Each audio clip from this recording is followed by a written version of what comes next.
YouTube interviews. Alright. Welcome to my YouTube channel. If you've been here before, you know sometimes I do videos focused on a certain thing, sometimes I do vlogs. Today, this is a talk show, and we have a very special guest, the Brian McKitty, aka Bruno. He's played American football in Europe on and off for how long?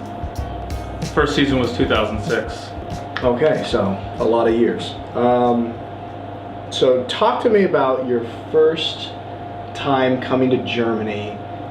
Tell me about some of the culture shock that you experienced. First, I was a little shocked. I think I had it in mind from Hollywood movies that Coldplay was just going to be playing in the streets. But I wasn't too serious about, not too serious about that. But I think, you know, there's the little things. You know, culturally, Americans are more used to convenience and things that are comfortable. So you come here and it's the middle of summer, there's no air conditioning. I know you've mentioned that before. I know all about that. Then the little like small things started to add up. You know, no screens on the windows.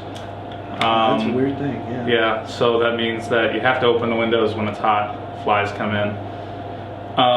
Going to the supermarket, having to put a coin in for a cart. I remember struggling the first time going to the supermarket. Then not understanding why when I wanted to pay €1 for a drink that it came out to €1.25 with the deposit. The fan. Yeah. So it was a lot of little things, but they were quick adjustments. All right, you've been here now for a long time. We'll say over a decade-ish. First time, yeah, we can go there. Yeah, okay, we'll say over a decade. So what is something that you really miss about living in the United States? Well, the cheesy but real answer is, you know, family and friends. Yeah. But other than that, you do start to get used to the convenience in the U.S. So as much as I don't need it when I'm here, I appreciate it when I'm back. Yeah. So knowing that if I'm hungry at 3 a.m. I can go to the store and buy whatever I want is pretty nice. But it's not that important because once you're here you just kind of adjust and then you realize it's really not that important. Yeah, we grew up like really spoiled. Like you can get anything whenever you want it. You don't have to plan ahead. Yeah, I mean, look at Amazon Prime now. You want it. It tells you when you can get it the next day. You can do same-day deliveries now. But that being said, Germany is also over time adjusting more towards that. Yeah. So when I first came here, I think Kaufland closed at 7 or 8 p.m. Now it closes at 10. Yeah, that's crazy. And there's a few supermarkets in Cologne that don't close till midnight. So I've heard Germans complain that things are getting too open. Whoa. It's you guys feel like that? I've heard people say it's becoming too much like the US. Too convenient? Too convenient. Let us know if you feel like it's becoming like that in Germany. All right, so Bruno has spent time in Schwäbisch Hall, here where we are, small town, but also lived in Cologne, a bigger city. Tell me, what are some of the differences living in a small German town, living in a big German city?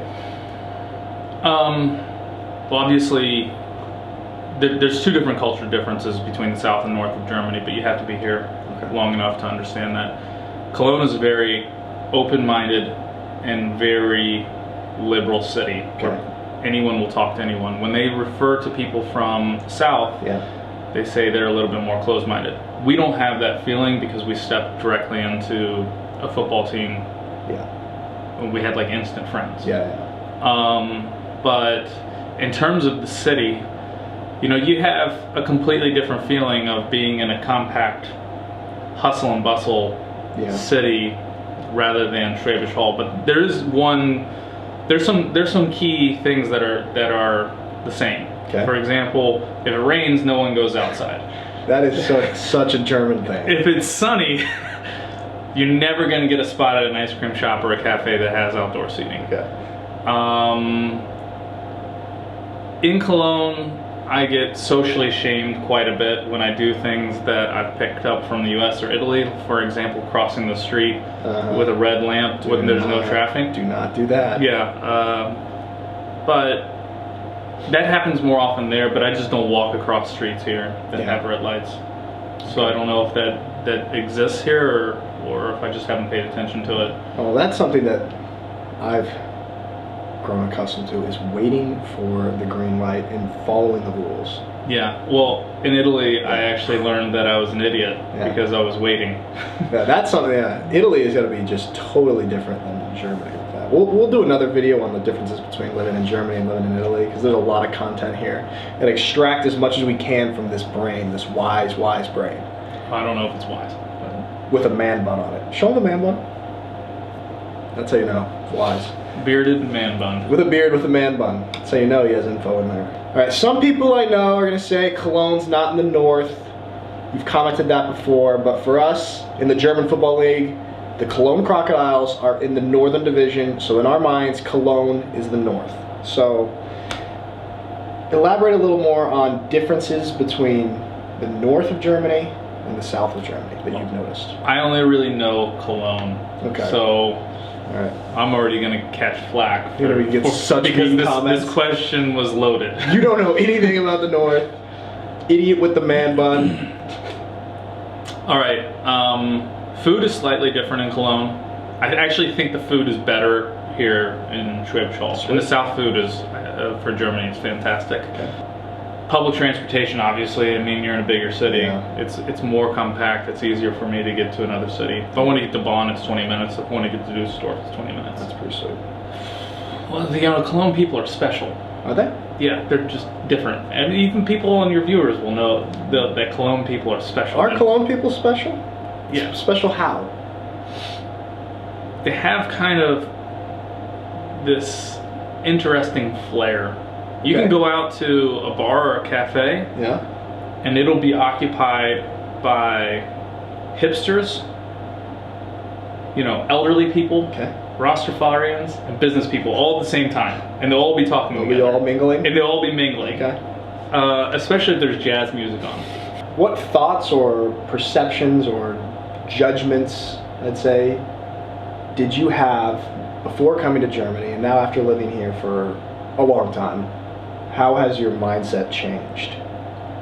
First off, trying to remember what my thoughts and perceptions before I came to Germany is pretty difficult. Like 20 years ago. I just know that it was I didn't really have a good idea of what life in Germany was going to be. I thought it was going to be pretty boring, to be honest, because I was used as an American. You either probably associate things one or two ways. Okay. That it's going to be really structured and boring because that's the reputation that Germans have on the outside. Yeah. Or that it's going to all be Bavaria land. What we now know is Bavaria land, like Oktoberfest. I wasn't that ignorant. I just didn't have any idea about what can I do in Germany. And most Americans are kind of taught or think to dream of the major cities like London, Paris, Rome. So now I hear more Berlin, Munich showing up. But so then I was like really pleasantly surprised once I got here that Germans have the reputations of being cold. They have the reputations of not being fun, but it's the complete opposite. Just could put a couple beers and a barbecue in front of them and it'll go crazy. It's party time. So let's talk about driving the Autobahn. Okay. The Autobahn. First of all, what did you think the Autobahn was before you came here? Well, I knew the Autobahn was a system of highways. Okay, so a lot of people are pretty ignorant and think. When I had a friend come here last year and he's like, "Can we go on the Autobahn?" And I was like, "Yeah." And we drove on the Autobahn and he said, "No, can we go on the real big one, the big X that goes across the whole country?" I was like, where did you get this idea? I don't even know where that idea comes from. Yeah. But part of it is that because in the U.S. we refer to it as the Autobahn, so it sounds like it's singular form. Yeah. But I knew, and I don't know how I knew or where I learned, but I knew it was a system of highways. Yeah. what I didn't know was how structured it was. Yeah. That, you know, right lane slow, like really, and people follow the rules. Yeah, they do. And I didn't know that, you know, there's not that much unlimited speed. Yeah. You know, I thought it was going to be more. Yeah. Germans, when they invite you to something, where Yeah. they say something on a time, they mean it. Yeah. And to be honest, it's great. Yeah. I'm learning to really appreciate that. It's great. Like going to Italy Yeah. and saying things start at whatever time. Just say it starts at 5 o'clock. You don't expect people to show up till 5:30, 6 o'clock. Yeah. There's a different adjustment to it. And Yeah. there's a different flexibility and a different appreciation for each style. Yeah.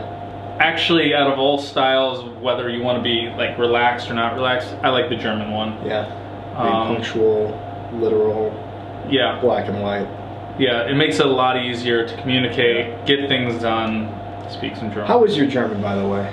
This is Because okay. I get a lot of comments basically saying that I should know German. I should be fluent in German by now. I've been here, if you add up all the time, I agree with those comments. 16 months. Okay. Now you've been here, if you add up all the time, about what, 40 years? How's your German? This is okay. Yeah? Yeah. Okay. So Deutsch ist nicht so anders als Englisch, so okay. ich kann ein bisschen Deutsch sprechen. Ein bisschen Deutsch sprechen. Bissele. Bissele? Yeah, here in Schwäbisch Hall, you want to say bissele. Oh, we got the Schwäbisch accent. Dialect. Dialect. I don't have the accent. Swabian. There's a great, is it Mimi? It's called meme. Meme. I swear it's called Mimi. It's called meme. It's pronounced meme, not mimi. You know we're talking about meme. I'm too old to know. It's a generational difference. But it has how to say a and the in English at the top, and then underneath it, it has how to say a and the in German. Yeah. And then underneath it, it says why, like, cause fuck you. Well, that's why. If I can find this meme and put it on, I'll put it on the screen. And it really drives home the point. Would you rather have your kids grow up in Germany or in the United States? Germany.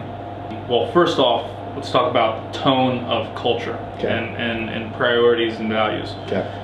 The tone over here is much better, and right now it seems to be so polarizing. I just saw a great article the other day. It's like a civil war, a cold civil war in the U.S. That's a good And whether one side of the fence you sit on or the other, it just doesn't seem like a great atmosphere to be in. But if you talk about more logistical point of view, I just really like the educational system and upbringing in Germany. They take education, in my opinion, more serious. Yeah. Now, there's a counter argument to this that it's not as fun and students aren't as motivated. Right. But I think with my American mentality, I can bring a flair of some sort of open-minded, you know, being able to explore. And I think that culturally, younger Germans are changing. Yeah. And you're seeing a cultural movement away from more traditional opportunities and traditional paths into more open paths, and I think it's creating a great mix of traditional educational system and really open-minded, you know, other paths, whether people are going to travel or have a startup. I think that there's a newer generation and wave that's coming through Germany, or my feeling of it, that is exciting. I think the only thing that would be missing is that high school experience. Yeah, and like the high school sports. High school games. But I think that's to be debated on whether that's healthy or not. So the way that I have perceived it is that at age, what is it, 10 or 12? It's like, it's pretty young. That kids get split up onto 3 different educational system paths.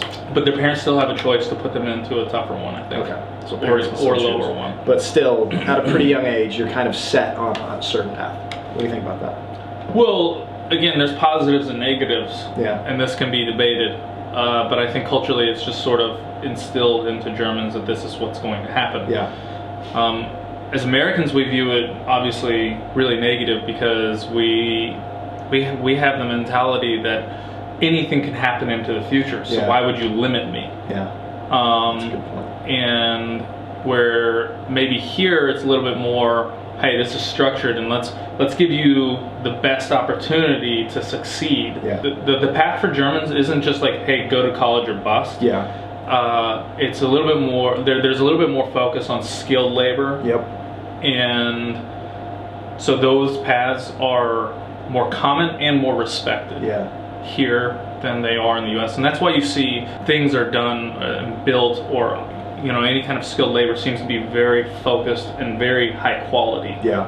And that's probably, there's obviously people that do it because they have a passion for certain sorts of skills, and that's to be respected, but we don't have the same structure to set up to educate our skilled labor in the same way. Yeah. So here, the negative for that is you got to be licensed and have an education for everything. Which again, as Americans, we don't understand, because we're like, hey, I want to open up a gym. I can open up a gym. That's a business. Here, I think you have to probably have some sort of license or educational level. There's, again, positive and negative. Positive in the U.S., you can do whatever you want, and that allows people to grow from different spots and follow their passions a little bit more easily and quickly. Here in Germany, you know that if you're going into, I don't know, if you're going to hire an electrician, this guy knows what he's doing. Let's talk a little bit more about the high school experience. Yeah, or the common comments that I hear from Germans about what would be positive about the U.S. high school experience is that we have the sports incorporated into it. Yeah. In that it's not separate. It gives your school more team spirit, and people are a little bit more enthusiastic about coming to the school because of it. Which is true, and it's a great experience, right? Mm-hmm. But there's some dangerous aspects to that as well. Yeah.